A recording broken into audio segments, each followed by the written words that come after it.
Ever stop to think just how much of our day-to-day lives actually revolves around connecting with other people? It really is a lot when you consider it. It is, right? It's not just about like joining a club or volunteering. It's everything. Family, coworkers, communities we feel a part of, even our nationality. Right? Our social networks. Yeah, like all these connections we form for all sorts of reasons. It's pretty fundamental to being human when you think about it. Absolutely. And this whole idea of freedom of association is something our sources really dig into and well, it raises some really interesting questions. It's not as straightforward as it might seem. That's what I love about this stuff. It seems simple on the surface, but then, whoa, it gets complicated fast. It does. It's not just about picking and choosing friends. Right. It goes way deeper. We're talking about who gets included, who gets excluded, whether we can actually leave these connections if we want to, and even how much control groups should have over how they run things internally. Yeah. It gets knotty. Oh, yeah. Naughty is a good word for it. And for folks who want to really grasp these big ideas without getting lost in the weeds, I think this deep dive is going to be eye-opening. I hope so. There's so much to unpack. There is. But that's what we're here for, to break down the core principles at play and understand those inherent tensions that pop up in our everyday interactions and the groups we're a part of. Exactly. To help make sense of it all. Okay, so to get us started, our sources make a distinction between like intimate associations and collective associations. And I think that's a good place to begin to get our bearings. It's a helpful framework, though. Like you said, the lines can get a little blurry sometimes. For sure. So intimate associations, I'm thinking like family, close friends. These are those really personal bonds, often rooted in deep affection. They kind of exist for their own sake, you know? Yeah, that makes sense. Like there's that great quote from Justice Douglas about family being a way of life, not causes, which I think really captures that essence of those enduring ties. It does. Though it is interesting to consider that while we tend to link family with love, the reality is that families can form for all sorts of reasons. That's true. Security, financial stability, sometimes even necessity. But our sources also highlight how important love and affection actually are for the well-being and healthy development of children. So it's complicated. Right. It's not always sunshine and roses. No, not always. And then you have friendships, which Aristotle actually pointed out a long time ago, aren't always just about warm and fuzzy feelings either. He was a smart guy. Oh, yeah. He was way ahead of his time. But he knew that friendships can be based on mutual benefit, social standing, even just convenience. Like, we're all busy. Sometimes you just need someone to help you move a couch, right? Uh-huh, exactly. It's not always deep philosophical connection. Nope. And actually, the term intimate itself can be a bit misleading if we're only thinking about strong emotions. It can also just refer to those one-on-one, or what they call dyadic relationships, even if they're not, super emotionally intense. Right. It's a broader category than we might initially think. It is. Okay, so moving on to collective associations, this feels like a much wider landscape. It definitely is. These are groups that aren't really about those individual one-on-one connections, but more about some shared purpose or goal they're working towards. Exactly. And there's a huge variety within this category. For example, educational associations are interesting because they kind of straddle both worlds. You have the more structured, hierarchical side with teachers, which isn't always voluntary, but then you also have those peer-to-peer interactions, which are much more fluid and, well, yeah, often quite intimate.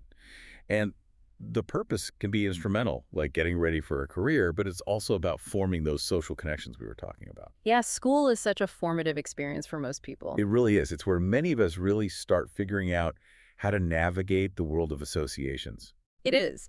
And speaking of navigating, this is where it gets even more interesting. When you look at expressive associations, these are the groups whose main purpose is about amplifying their message, giving folks a bigger voice than they'd have alone, and often acting as a counterweight to power structures. Fascinating, isn't it? It is. And the source mentions groups like the ACLU, the NAACP, the NRA, even groups like the KKK fall into this category.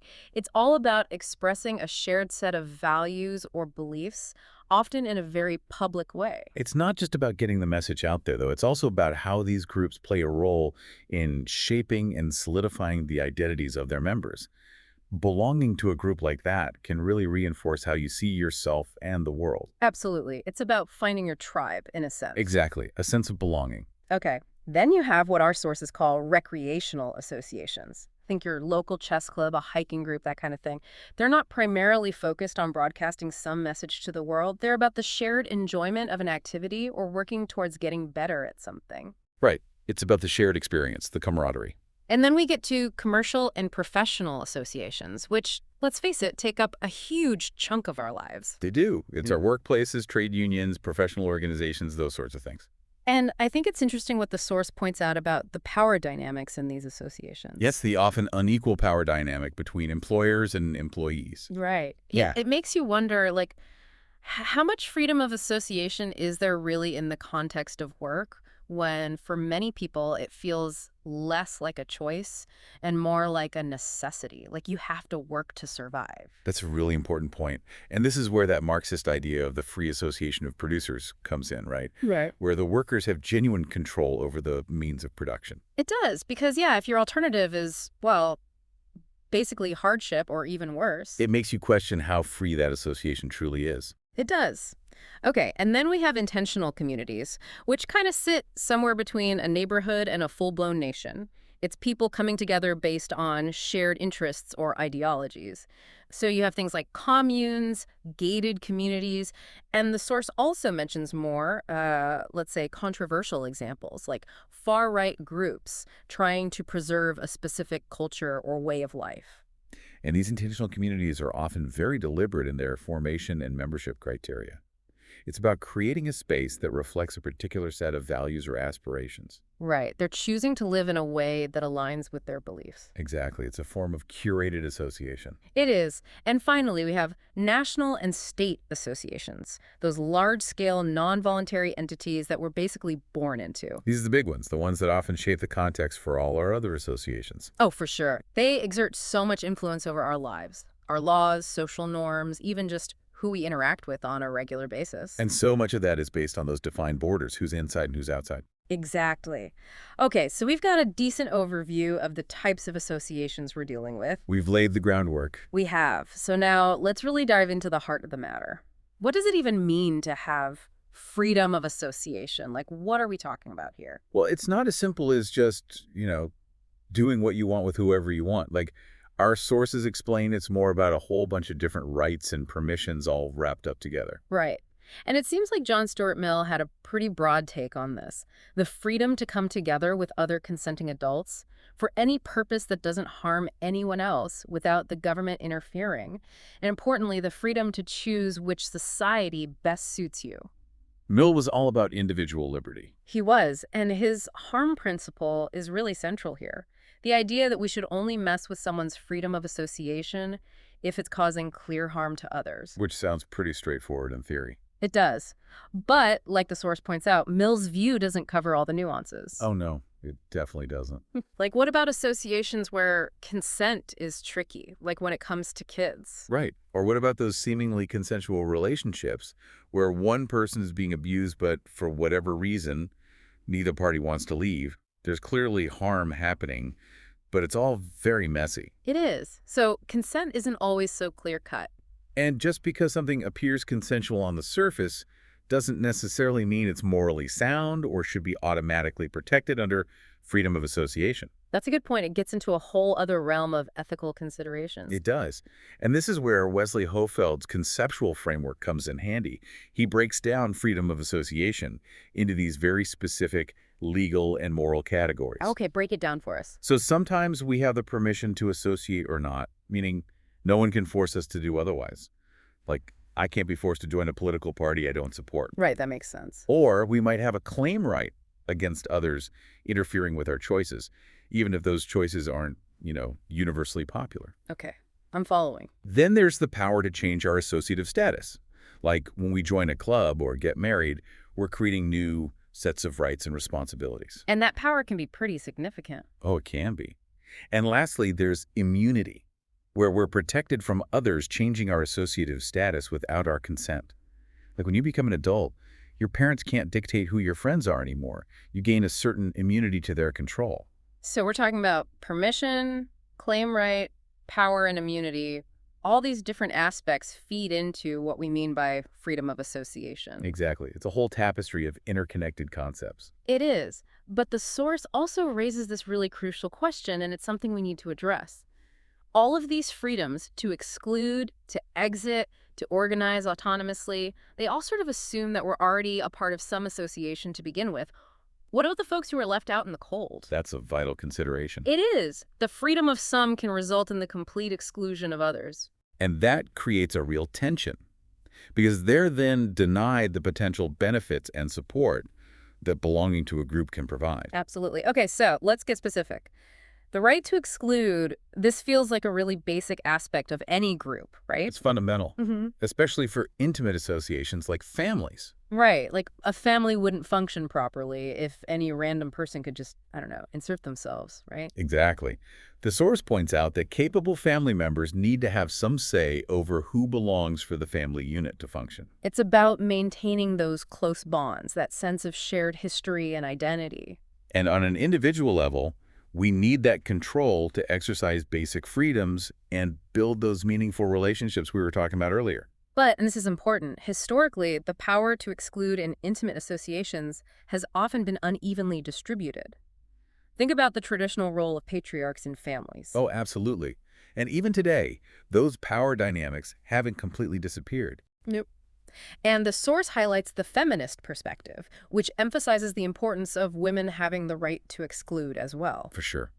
It's crucial for bodily autonomy, for having control over your own life, the ability to refuse marriage, access contraception, seek divorce, even just to have some time alone. Right. Those are essential freedoms. And the source even touches on this idea of a positive right to include.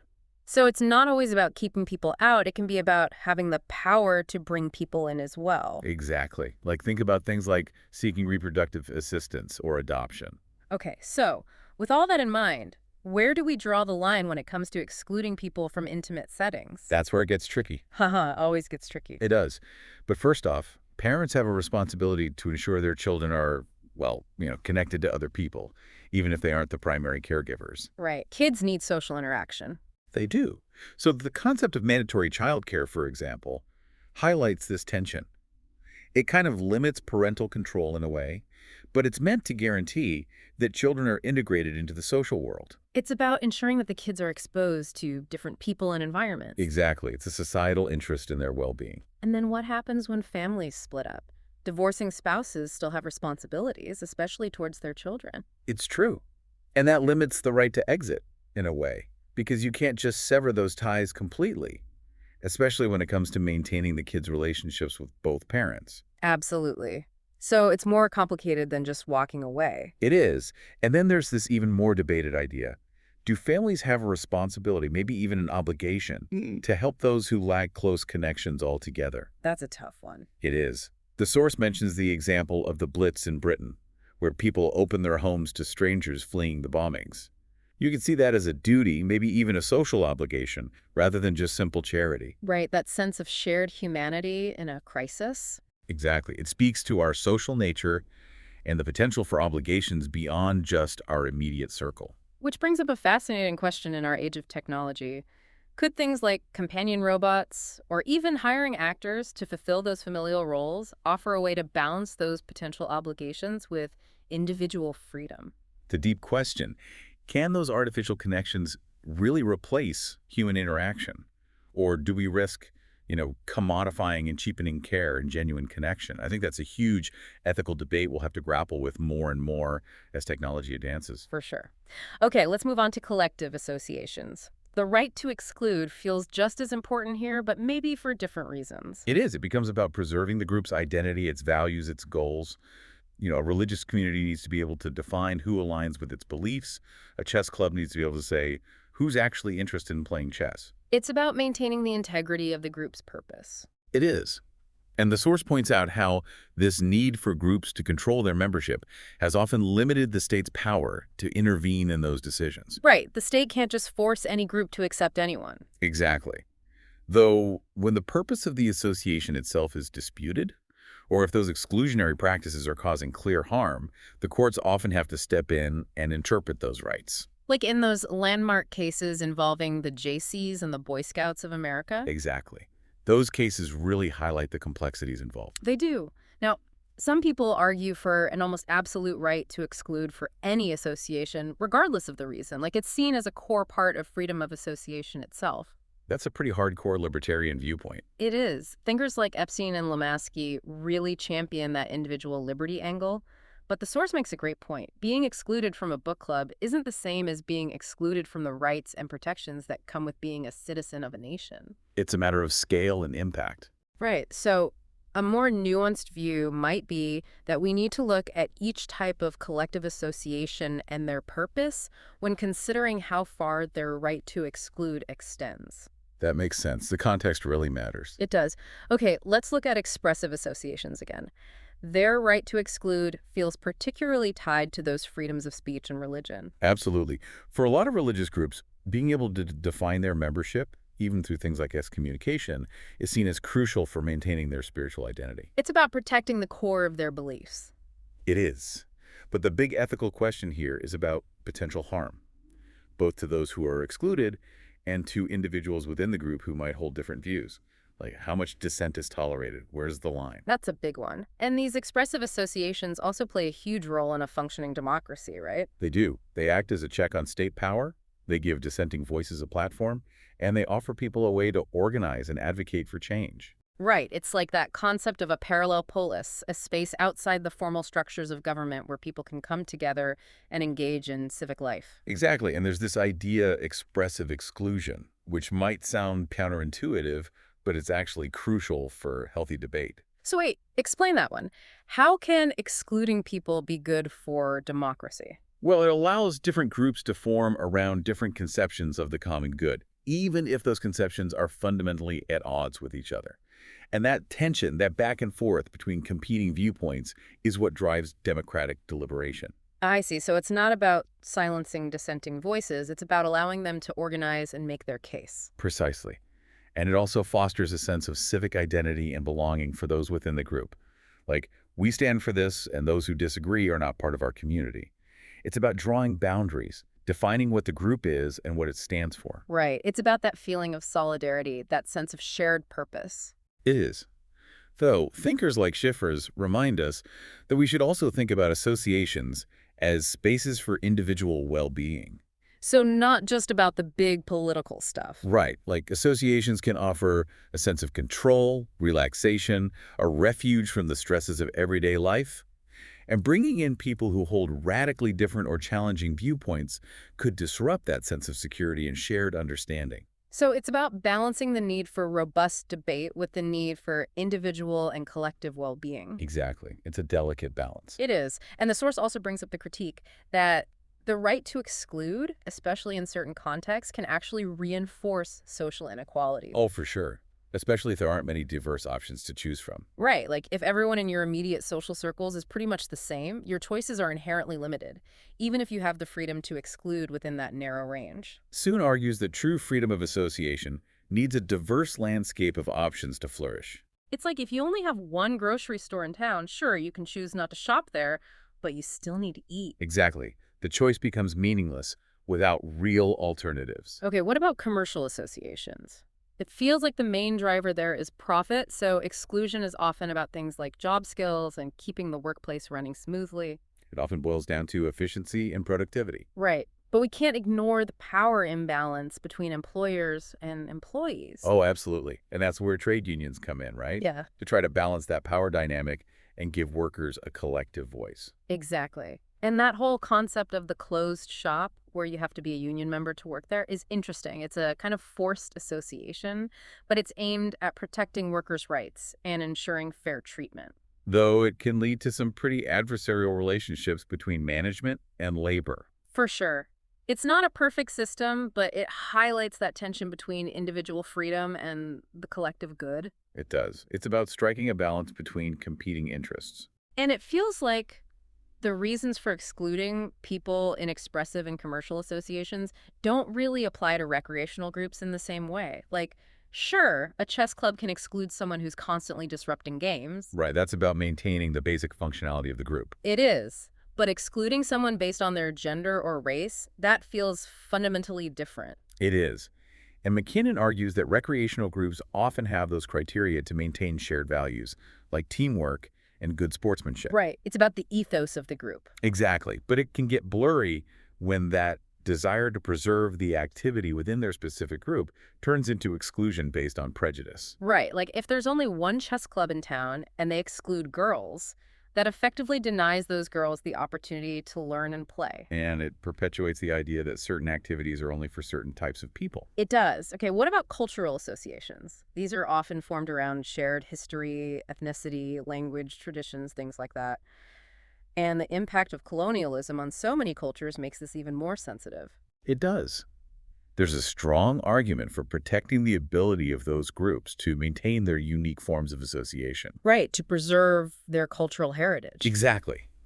Kimlicka argues that protecting those organic forms of cultural life, including their own ways of making decisions and defining membership, is crucial for their long-term survival. It's about cultural sustainability. It is, and it contributes to the richness and diversity of society as a whole. For sure. Okay, last but not least, national and state associations. Exclusion at this level is mainly about borders and immigration control. It's about who gets to be a citizen, who gets access to the rights and benefits that come with that. And the justification often boils down to preserving social cohesion and ensuring those public resources are being used effectively. Right. Miller argues that a certain level of exclusion is necessary to maintain the kind of social solidarity that supports strong public services and a functioning welfare state. Like, if everyone in the world could just move freely across borders, it would put an enormous strain on those systems. Exactly. Though, as Frick points out, that right to exclude at the national level has to be weighed against basic human rights. Like the right to seek asylum. Exactly. When people are fleeing persecution or danger, the need for safety and protection can outweigh the state's interest in controlling its borders. And there needs to be a really solid justification for treating citizens significantly better than non-citizens. It's about finding that balance between national interests and our shared humanity. It is, and it's one of the biggest challenges facing the world today. Absolutely. Okay, so we've talked about all these different types of associations and their right to exclude, but it's important to acknowledge that there are limits to that right. Oh, for sure. It's not absolute. And one of the biggest limits is when exclusion denies people access to basic human needs. Like, you can't ethically keep someone from getting an education or health care simply because you don't like them or their beliefs. Right, those are fundamental rights. They are. And the case of the Little Rock Nine is a powerful example. It wasn't about whether white students wanted to associate with black students. It was about ensuring equal access to education for all. Association became a means to a more fundamental end. Exactly. And think about those hypothetical all-boys clubs. If that's the only club in town, then excluding girls effectively denies them the chance to participate in that activity and learn from those who are already skilled. McIntyre argues that we often learn best from those who are more experienced than us. And it's about fairness, too. Why should girls be denied that opportunity simply because of their gender? And it reinforces those harmful stereotypes about what girls can and can't do. Right. And what about asylum seekers? Their urgent need for safety and protection often creates a moral imperative that overrides a nation's right to exclude. Thinkers like Miller and Wellman really grapple with this tension between national sovereignty and our obligations to those in desperate need. It's not an easy issue, that's for sure. No, it's not. But the basic human right to seek asylum has to be taken seriously. And we also need to consider how the associative aspects of other personal freedoms might limit the right to exclude. Like, think about freedom of speech, religion, education. Right. If being excluded from a group prevents you from exercising those freedoms, then that exclusion becomes problematic. It does. And a UN resolution specifically highlights this interconnectedness of rights, emphasizing that protection against discrimination is essential for ensuring those other freedoms can actually be enjoyed. And we see those complexities play out in the commercial sphere, too. Oh, absolutely. Like those cases involving the bakery that refused to make a cake with a pre-gay marriage message and the photographer who wouldn't photograph neo-Nazis. Right. Those situations raise all sorts of questions about compelled speech and the limits of free association. They do. It's about balancing competing rights and interests. It is. And the state also has a role to play in limiting exclusion. It has a legitimate interest in promoting equality and ensuring all its citizens can fully participate in civic life. That's where things like anti-discrimination laws come in, right? You can't just exclude people from essential services or opportunities based on their race, gender, religion, etc. Exactly. And that principle extends to education, too. Kids have a right to an education, regardless of their background or beliefs. Brownlee makes a strong case for the state's role in ensuring everyone has equal access to the benefits of association. And Anderson's work on integration really highlights the societal value of diverse and inclusive environments. But it's not just about protecting people from exclusion. No, it's also about protecting people within their own associations. Right, like that Supreme Court case involving the Amish community and their right to limit their children's education. Right, Wisconsin v. Yoder. That case was a real tug of war between a community's desire to preserve its way of life and a child's right to an open future. And Feinberg's idea of the open future is really important here. It's about making sure kids have the knowledge and opportunities to make their own choices about their lives, including their future associations. Exactly. They shouldn't be trapped by the choices of their parents or their community. And we can't forget about the darker side of this. Oh, right, when the state uses its power to control and manipulate those open futures. Like what's happening to the Uyghur population in China. It's a reminder that the state can be a force for both good and evil when it comes to freedom of association. Absolutely. It can protect or it can oppress. And finally, the state has a fundamental interest in keeping the peace, which might mean preventing the formation of certain groups, like terrorist organizations, but that power has to be used very carefully.